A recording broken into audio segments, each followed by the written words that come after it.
This is the Global Podcast Network, where executives and professionals connect, share, and inspire. Stay tuned for the conversations that drive success. And welcome back, everyone. It is something that has been escalating, as I hear it, ever since COVID came and went. And I'm referring to the addiction situation in our country. And with that said, have you ever realized that you're feeling helpless in that, whether you are somebody that's dealing with addiction or maybe a family of someone, maybe you're looking at treatment, it's going on for so long, it's not really working, or you feel that there's got to be something else out there, but we haven't figured out what it is. We're going to dig into that today and look at that through the lens of a gentleman who owns the Family Addiction Recovery Services at Family Recovery Solutions. And so much, he's an author, speaker. He looks at things in a very different way when it comes to addiction. And we're gonna certainly dig into that today with Jeff Jones. Welcome. How are you today? I am doing really pretty well, Steve. Thank you very much for having me on your show. I appreciate it. I'm looking forward to the conversation. Looking forward to learning a lot and spreading the word here. And are you seeing that in your world, that the numbers of addiction have started increasing in the last number of years? Yeah, I would say probably in the last 5 years, 5 or 10 years. And some statistics in some areas, things have gotten better. In other areas, they have gotten worse. Why do you think that is? The difference between things getting better and worse? Yeah, well, there's so many different factors involved here, that it's really hard to say one specific reason. Um, However, I do know, there's a lot of complications just in treatment centers and what they need to comply to. And that is so much behind the scenes, what people really don't see. And what people see, specifically families, Hmm. they watch a loved one get worse and worse, and they listen to the normal mainstream message on what they should do, and it's not helping.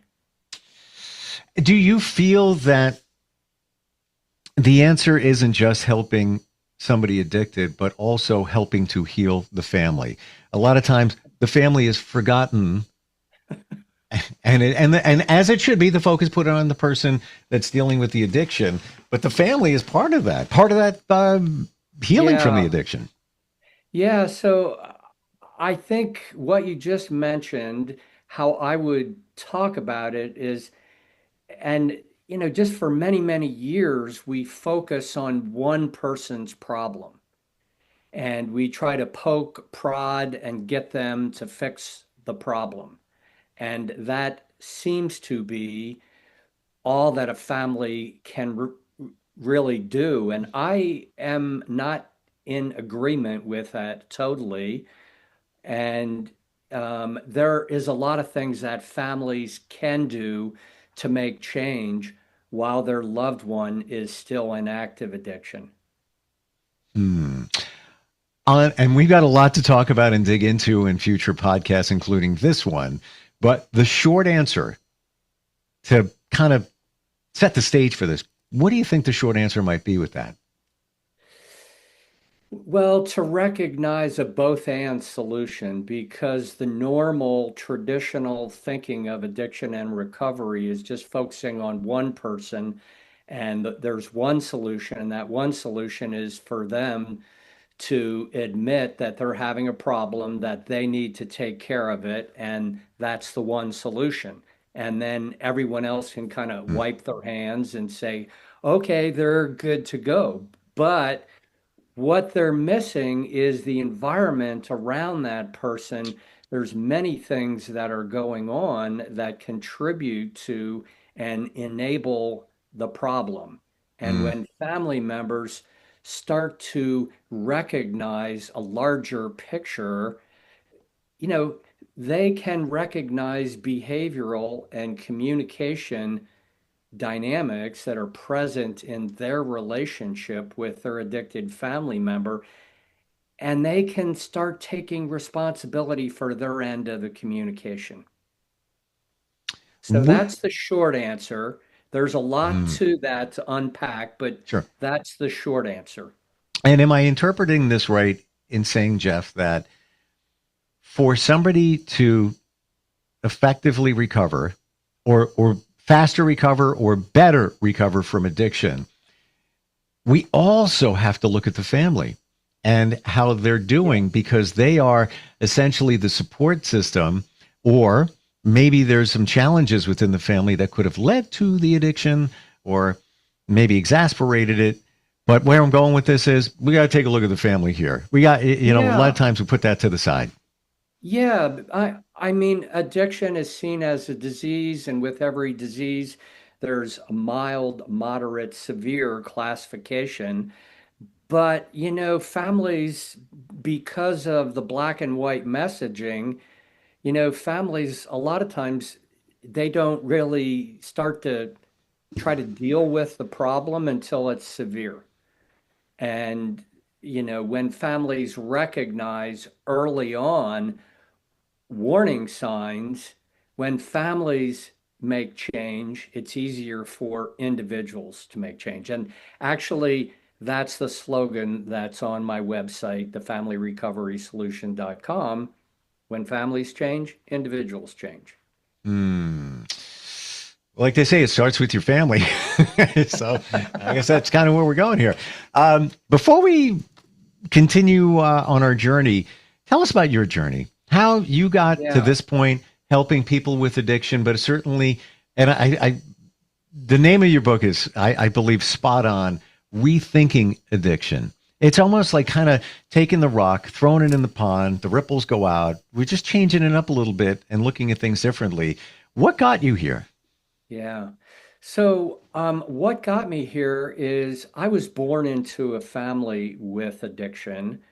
There was no active addiction with my family of origin, meaning my mom and dad, but there was with my mother's father, with my grandfather. And he showered more love and attention upon me than anybody in my whole life. It really caught my attention. But my mom hated him. So there was this Mm, very polarized dynamic that I grew up with where it didn't really feel safe to love my grandfather in my mom's presence. So that dynamic, mm, as I got older, it just like I didn't forget it. And then when I became a therapist and I had these choices as to what do I want to do with this education and where do I want to focus it, I focused it on addiction and families and eventually trauma. And so I thought academia held the answers, and it does hold a lot of answers. And so that initially got me on the journey. I've worked in a number of different facilities, treatment centers. I've had my own private practice. Well, in treatment centers, I've seen staff debrief clients and use language that reinforced the problem that we're trying to stop. So, stigma and negative language is still alive and well, and that reinforces the addiction. What hmm. we think creates what we say, what we do. So, hence the name of my book, Rethinking Addiction. Is this along the lines of what we think becomes our reality? There is a piece of that for sure. Yeah. Yeah. Because if I'm constantly looking at the glass as half empty, I'm going to get more of half empty in my life.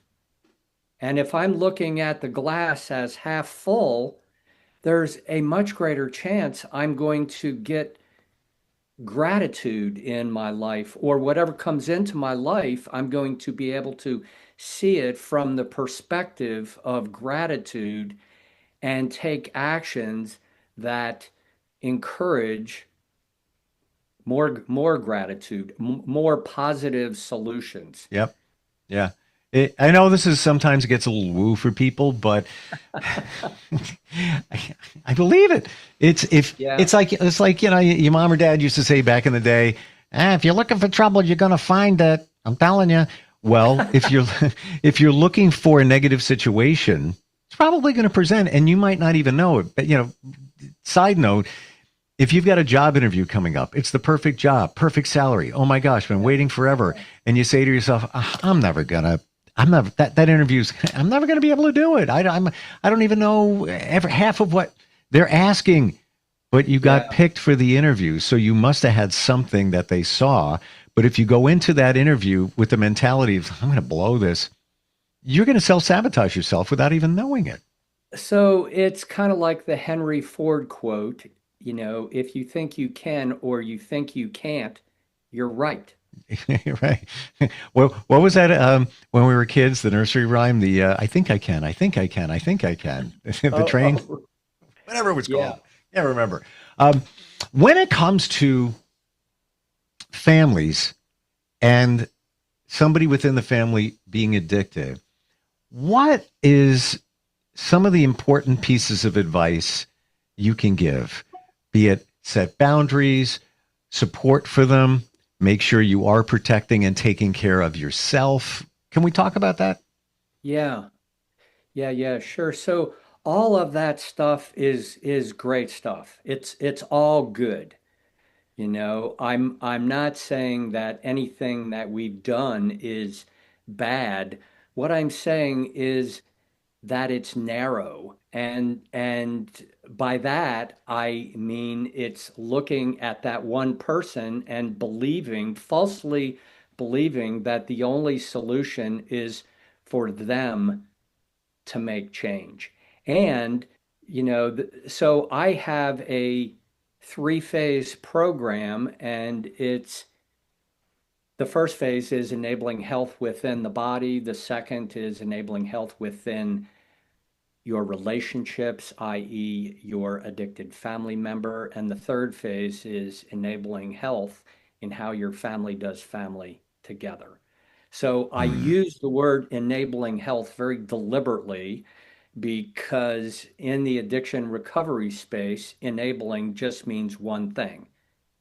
It means enabling the problem, enabling the addiction. And, enabling means to make something easier. So it could be something good and positive easier, like enabling health, Mm. or it could be enabling old patterns that reinforce addiction. Define enabling health. Define enabling health. So, a big part of this is recognizing that living with an addicted family member, you live in an environment of a lot of unknown and kind of crazy making. And one way that I see that is that addiction has certain rules of engagement, and rules of engagement is a military term that says at what point do we use force. Hmm. And addiction uses force whenever it wants to, however it wants to. It's going to walk over whatever it needs to do. And so, what I'm talking about in enabling health is knowing and working towards the family creating their own family rules of health that become more powerful than addiction's rules of engagement. Now, do you mean rules of health for the person addicted and also the family, or just the family, or what? What I'm talking about is the family can create like the family's rules of engagement to shield themselves from addiction's rules of engagement. And just like you were saying with boundaries and stuff like that, when the family has a shield and they understand this larger picture and there's both sides, of course, all this stuff with the individual is going on and they're struggling and they're putting themselves in harm's way, the family has an impact from that. They live in this field that activates their nervous system. And when their nervous system is activated, the majority of their blood flow is going to the limbic, which is, making immediate decisions to protect themselves from danger, as opposed to when we're in an environment of calm, our blood flow goes to our prefrontal cortex, where we can make the best warm, relaxed, calm. We can experience joy. We can be curious. When our nervous system gets activated, it's more like fight or flight. And flight is like worry, concern, anxiety up to rage. And if it goes over rage, it's into freeze. And on the fight side, it's like frustration, anger, and then potential fighting, our big time argument. And so when the body kind of goes over this line of overwhelm, and it goes into freeze, the body just collapses, and it's like they give up. There are no solutions, and it's more like feeling trapped and helpless and powerless and all of that. Would you say the mentality could or should be, instead of somebody in the family's addicted, they're now getting treatment, it's been a rough road even getting to that point, and it's almost like climbing the mountain. We're all climbing it together. We're trying, you want to support this person, you love them, but it's just a struggle, as opposed to flipping the script and unifying the family and looking for our strengths. We are a family. There's probably love there, trying to build upon that. And how do you do that? You keep yourself healthy. You put up those boundaries. You help when you can. And like it's such an old analogy, but it's true. You're on the plane. You put the mask on you before you put it on somebody else. You got to make sure that you're ready to go as you help that family member, but just kind of flipping things around where you're not always in crisis mode. You're more in healing mode. We're going to heal from this. We got you. We're behind you, and we're all working together. Does that kind of sound like we're talking about? Yes, pretty much. And in the book that I wrote, I frame this from the standpoint of black and white thinking. So that is chapter 2, black and white thinking. And black and white thinking is essentially, we have an immediate impulse. It comes up. We believe it's the truth, the whole truth, and we don't look at anything else. And so we discount everything else. And then the antidote to that, what I present in chapter 3, is both and thinking, which is two things can be true at the same time, and that there can be truth in multiple perspectives. And so when we can slow ourselves down to really, one, just consciously be aware that the black and white thinking of our loved one in addiction can influence the nervous system of the whole house, and everyone in the house can be in black and white thinking. So for family members to be able to calm themselves down, like, that sounds so simple, but this is a pretty high level skill. And so my mentor here is Dr. Stephen Porges, who created the polyvagal system. And essentially, the calmest nervous system other people can regulate off of the person with the calmest nervous system, so they can bring their nervous system down too. That's challenging for many people in just regular situations. Now you add this, you had addiction. Yeah. You are absolutely correct. What I'm offering families here is a transformative solution for them. I am not guaranteeing that their change is going to change their loved one, but what I am saying is they may have tried everything, nothing's worked, and they say, should I give up or what should I do? And I'm saying, hey, there's a lot of research here, and why not try this before giving up? And ideally, I would like families on the front end when the addiction is more in the mild or moderate stage to start to understand these concepts to where they can calm themselves in the middle of the storm, calm their own nervous system. I can say from experience in my journey, when you get to that point, it's amazing. When you're able to, let's say you've got a lot going on and it's consuming you, to tap the brakes, kind of hit the reset button, if you want to call it that, and get back on base, get back to center so that you can move forward. And that applies to any situation. It's funny, you mentioned, black and white before. The cover of your book is black and white, with the exception of the sun, which is coming up, and it will again tomorrow. How do we connect with you, Jeff? Want to learn more about the book? And you offer, we didn't get to, counseling services and advice and things like that. Yeah.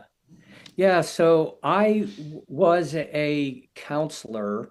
I was a therapist in Colorado for a good number of decades. I am no longer in Colorado. I am no longer doing therapy. I do coaching. So I have a coaching program that starts with the family. And I do work with individuals who are interested in a new perspective of recovery. And that new perspective of recovery is bionutritional repair. So I'm kind of planting a seed here for the next time we talk. Mm-hmm. But how people can get a hold of me is on my website, thefamilyrecoverysolution.com. I love what you offer here because it's always been said that your success many times hinges on the family support, whether it's a job, whether it's, whatever it may be. And I got to believe certainly with addiction, if your family can be there the way they need to be there, things are going to be better for all. But many times the families are beat up. They're, a lot of anguish and guilt. So many different emotions come from that. Yeah, it is so incredibly sad. And, there's about plus or minus 300 people die every day from an addiction related cause. And that's been going on for years. And I'm like, why is that acceptable? And family members, they are in the perfect position if they can shift their thinking, if they have a mindset to where they can shift their thinking. There's so much that families can do. So I'm super excited to continue the conversation when we do that next. So much to talk about. Everything that you're offering here is fundamental for mental health, physical health in itself. Just take that right there. Now add the stressors, if you will, of a family member being addicted. And now you really need it. Thank you so much, Jeff. Love what you're doing here. So different. And the family's often overlooked, and you're not overlooking them. You're helping everybody heal from this. Appreciate you being here. We'll catch up next time. Looking forward. Okay. Thank you. This is the Global Podcast Network, where executives and professionals connect, share, and inspire. Stay tuned for the conversations that drive success.